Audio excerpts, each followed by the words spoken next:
ওই সামনে নিচে কোন লাইনটা হুম ওই আর সমাজ দিয়ে কুম্বানে তুন আর দাম জনিজি নিকানা তা বিলা বালা জায়গা অদে তে হয় হানি করছো এজাত 7006 এবা কামই ইয়ে গুজং একানি গুজং হাপোচ তাহলে হাপোচ ইতে বিnya হাপং না এজদ নমারা য এখন আমার তাহলে হানি বইয়ে হুদুক্ক পড়িব বলে আজাগার আছে হানি বুয়ে আজ নহবনে দাও ওই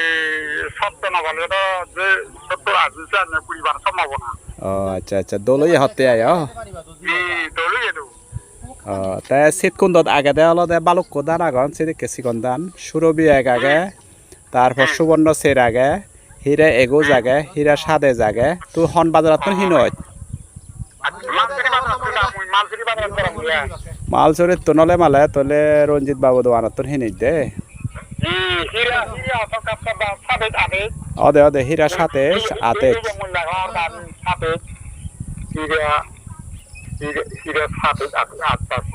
অদে অদে সুরবি এক সুবর্ণ সের এই সের বর্তন যে কোনো গোলায় ভারিবে দে অদে ঠিক আছে এসালে ঠিক আছে ওকে নমস্কার এ হচ্ছে কথা একজন কৃষক ফোন করেছে এজাত 746 ধান রোপণ করেছেন ভালো ফলন হয়েছে উনি বলছেন আর কি তাই এই শীত মৌসুমে বড় মৌসুমে কী ধান লাগাবেন এটা জিজ্ঞাসা করছেন মূলত তো আপনারা শুনলেন